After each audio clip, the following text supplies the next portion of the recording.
आप देख रहे हैं कोडिंग विद अली। आज के लेक्चर में हम नेम्ड कंस्ट्रक्टर को डिस्कस करेंगे और देखेंगे कि किस तरह ये डार्ट में यूज़ होता है। सबसे पहले तो नेम कंस्ट्रक्टर क्यों इम्पोर्टेंट है? नेम कंस्ट्रक्टर इसलिए इम्पोर्टेंट है कि ये हमें at the same time multiple constructor create करने की इजाज़त देता है। यानी इसका मतलब ये है कि बाकी कुछ ऐसी लैंग्वेजेस भी हैं जो कि हमें मल्टीपल कंस्ट्रक्टर क्रिएट करने के अलाउ नहीं करती। लेकिन डार्ट लैंग्वेज जो है ये हमें multiple constructor at the same time at the same class create करने की अलाउ करता है। वो किस तरह करता है, एक एग्जांपल लेते हैं और देन हमें इसे समझते हैं कि किस तरह ये हमारे लिए हेल्पफुल होता है। तो मैं इस तरह करता हूँ कि एक एग्जांपल ले लेता हूँ और ये एग्जांपल ले ली है मैंने। मैंने इसमें क्या किया हुआ है, मैंने एक क्लास क्रिएट की हुई है। क्लास का नाम क्या है? स्टूडेंट्स। मैं इस तरह करता हूँ कि कोड को थोड़ा सा रिफाइन कर देता हूँ ताकि आपको समझ आ जाए। मेन फंक्शन को ऊपर ले आता हूँ एज़ पर हमने जैसे पिछली क्लासों में देखा था। तो यहाँ पर मैं क्या करता हूँ,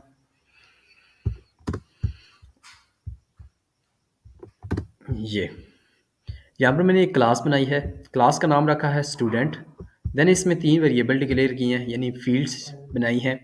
एक रखी है नेम और दूसरा एज, लास्ट में है रोल नंबर। देन मैंने डिफ़ॉल्ट कंस्ट्रक्टर बनाया है। डिफ़ॉल्ट कंस्ट्रक्टर में मैंने एक प्रिंट लगा दिया है, this is default constructors. Then यहाँ से मेनली स्टार्ट होता है हमारा टॉपिक और वो है named constructor. Name constructor class के नाम पर बनाया जाता है। क्लास के नाम पर एक मेथड बनाया जाता है। फॉर एग्जांपल मैंने एक क्लास बनाई थी, क्लास का नाम क्या था? स्टूडेंट्स।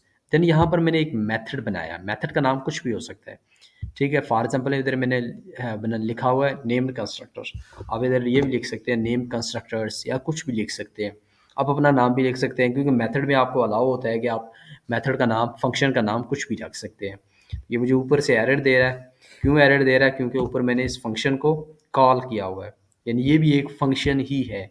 यानी आप कह सकते हैं कि कंस्ट्रक्टर जो हैं ये सिमिलर लाइक मेथड की तरह ही होते हैं, यानी जो वेरिएबल लेते हैं, पैरामीटर्स लेते हैं, जिसके वेरिएबल की हेल्प से हम वैल्यू को स्टोर करते हैं, देन उसी की हेल्प से हम आगे चलते हैं।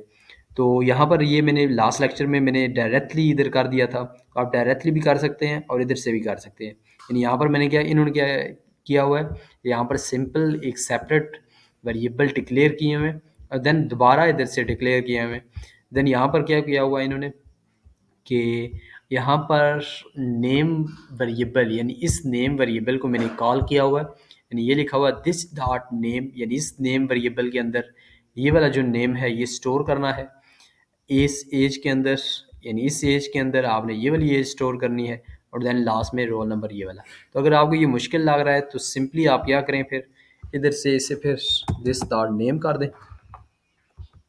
डॉट नेम कर दें और इस सारे को ही ख़त्म कर देते हैं ताकि आपको अगर डिफ़िकल्ट लग रहा है तो ये आपकी डिफ़िकल्टी को दूर कर दे। तो इधर मैं लिख देता हूँ दिस डॉट एज और लास्ट में है दिस डॉट रोल नंबर।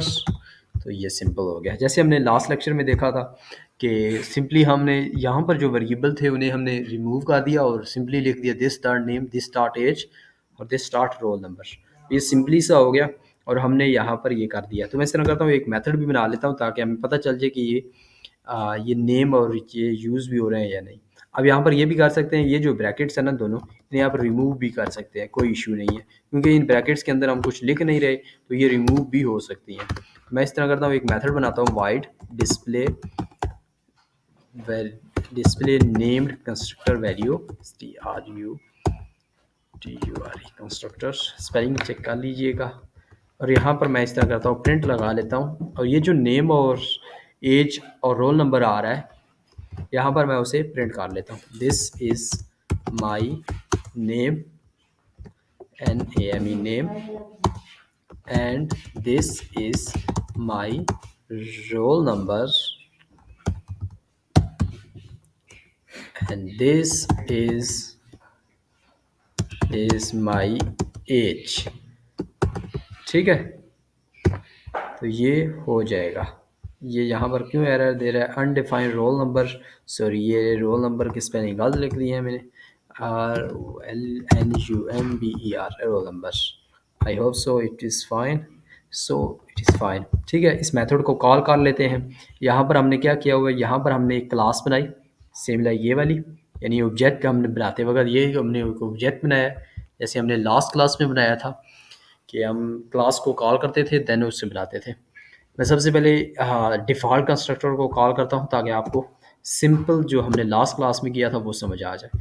तो ये सिंपल सा हो गया, हमने क्लास को कॉल किया और इसका ऑब्जेक्ट बनाया। ठीक है, जैसे हमने लास्ट क्लास में किया था। अभी क्या होगा, अभी ये होगा कि सिंपली ये वाला चलेगा, दिस इज़ डिफ़ॉल्ट कंस्ट्रक्टर। इसके अलावा ये नहीं चलेगा नेम्ड कंस्ट्रक्टर और डिस्प्ले कंस्ट्रक्टर। अभी ये चल इसलिए रहा है क्योंकि हमने यहाँ पर ये वेरिएबल डिक्लेयर किए हुए हैं, तो इसलिए ये नल नल आ रहा है, यानी स्टार्टिंग में अगर कोई वैल्यू नहीं पास करेंगे तो ये इसे ले लेगा बाय डिफ़ॉल्ट, और यहाँ पर वो इसे शो करवा रहा है, तो इसलिए ये साथ साथ ये आपको आ भी रहे हैं नज़र। ठीक है, लेकिन ये वाला प्रिंट नहीं चला। ठीक है, ये प्रिंट जो चला है वो यहाँ से ही चला है, ये नेम्ड कंस्ट्रक्टर से।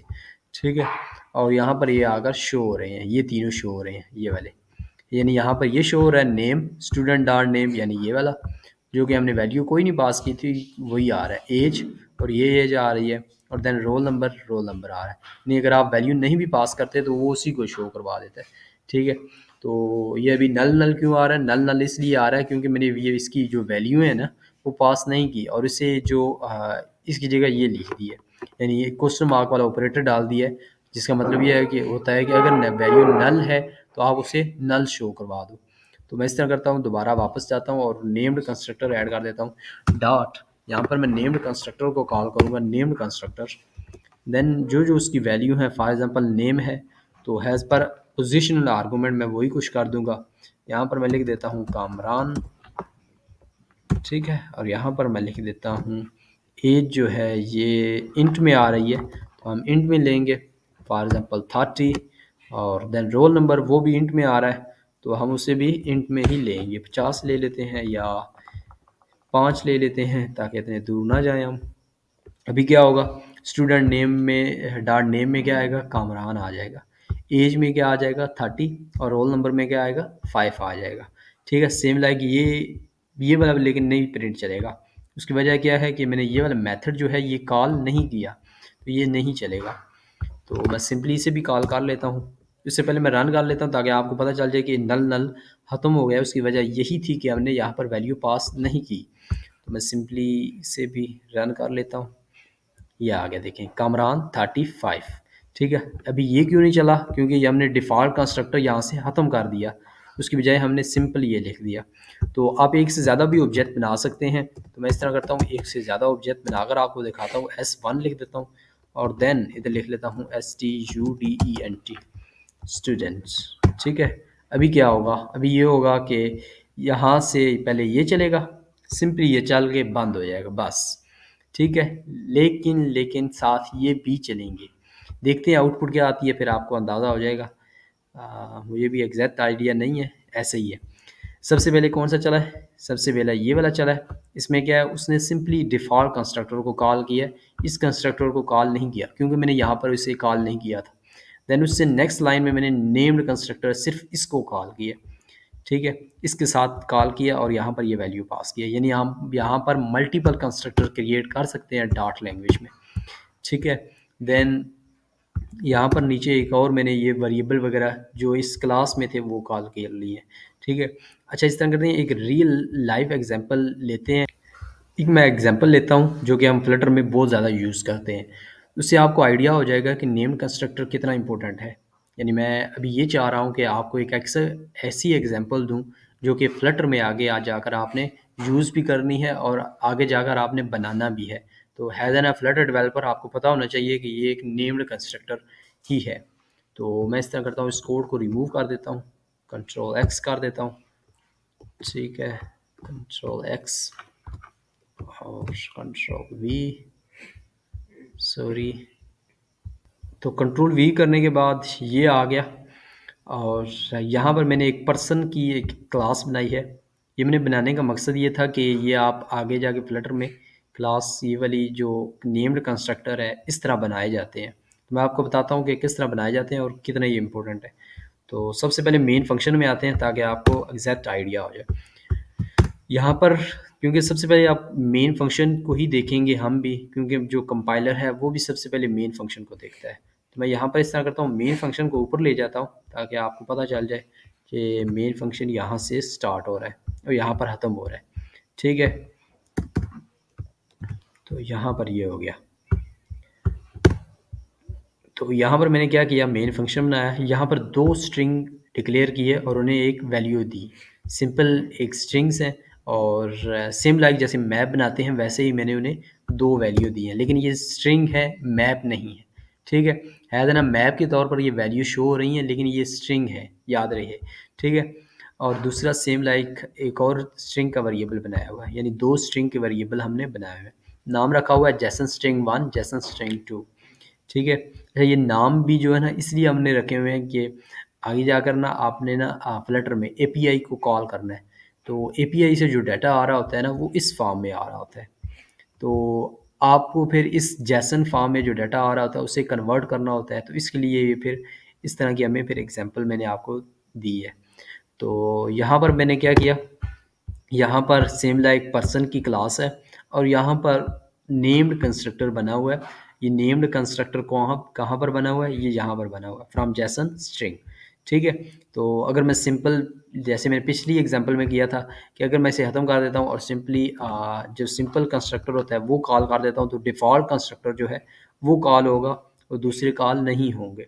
ठीक है, ये भी एरर दे रहा है, उसकी वजह ये है कि यहाँ पर मैंने दो आर्गूमेंट पास किए हुए हैं, नेम और एज, ये दोनों पास करना भी ज़रूरी है। ठीक है, तो मैं इस तरह करता हूँ, नेम्ड कंस्ट्रक्टर ही रख लेता हूँ ताकि मेन चीज़ आपको आइडिया देना है कि आपको ये इस तरह का नेम्ड कंस्ट्रक्टर बनाए जाते हैं। तो आगे मैंने क्या किया हुआ है कि फ्रॉम जैसन स्ट्रिंग, ये जो नेम्ड कंस्ट्रक्टर बनाया हुआ है ये, इसमें एक वेरिएबल पास कर रहा हूँ, यानी एक पैरामीटर पास कर रहा हूँ, उसका नाम रखा हुआ है जैसन स्ट्रिंग। ठीक है, अब इस जैसन स्ट्रिंग के अंदर मैं ये वाला जो जैसन स्ट्रिंग 1 है ये पास कर रहा हूँ, यानी सिंपली एक पैरामीटर पास कर रहा हूँ इस मेथड के अंदर। ये पैरामीटर इधर आ रहा है फ्रॉम जैसन स्ट्रिंग के अंदर, यानी इसके अंदर स्टोर हो रहा है। जैसे हम सिंपली पिछले लेक्चरों में तो हम यहाँ पर सिंपली वो प्रिंट लगा कर इसे शो करवा देते थे ना, लेकिन यहाँ पर हमने ऐसा अभी नहीं करना। उसकी वजह ये है कि हम इसे अब मैप के अंदर कन्वर्ट करेंगे। मैप के अंदर कन्वर्ट करने के लिए मैंने एक इंपोर्ट यूज़ किया है, डॉट कन्वर्ट वाला। ठीक है, इसका आइडिया हम आगे जाकर फ्लटर में भी देखेंगे कि किस तरह कन्वर्ट करते हैं। ठीक है, लेकिन अभी तो ये लिए इतना ही काफ़ी है कि जैसन को किस तरह कन्वर्ट करते हैं, उसके लिए मैंने सिंपली लिखा है जैसन डिकोड। ठीक है, अच्छा इसका मकसद क्या था, ताकि ये जो सिंपली जो स्ट्रिंग में वैल्यू आ रही है ना, जैसे ये आ रही है, इसे मैप में मैंने कन्वर्ट करना था। उसके लिए मैंने लिखा जैसन डिकोड और उसके अंदर ये जैसन स्ट्रिंग पास कर दिया जो इधर से आ रही है ये वाली। ठीक है, उसे मैंने जैसन डिकोड के अंदर पास कर दिया, तो ये इसे जैसन के अंदर सेव करवा रहा है इस वेरिएबल के अंदर, जिसकी टाइप क्या है, मैप है। ठीक है, अब इस जैसन की हेल्प से मैं नेम और एज के अंदर वैल्यू शो करवा रहा हूँ। शो तो नहीं हो रही लेकिन ये सिंपली इसके अंदर पास कर रहे हैं, तो आप इधर भी शो करवा सकते हैं। ये यहाँ पर ऊपर वैसे मैंने कॉल इसे किया हुआ है, वो इस तरह के P1 डॉट नेम, यानी इस नेम को मैंने कॉल किया हुआ ये, और पर्सन 1 नेम यहाँ से आ रहा है। फिर same like person 1 age, P1 dot age भी आ रही है यहाँ पर। सेम लाइक दूसरे में भी यही कुछ किया हुआ है, फ्रॉम जैसन स्ट्रिंग ये दूसरा पास किया हुआ, और यहाँ पर मैंने वही कुछ ही किया हुआ है कि जैसन स्ट्रिंग देन नेम और एज गेट कर रहा हूँ, यहाँ से ये नेम और एज गेट कर रहा हूँ। ठीक है, बस सिंपली ये जैसन स्ट्रिंग 2 है और ये जैसन स्ट्रिंग 1 है, बाकी वही कुछ है। होपफुली आपको समझ आ गया होगा। अगर आपको नहीं समझ आया कमेंट सेक्शन में आप पूछ सकते हैं कोई भी क्वेश्चन। Thanks for watching.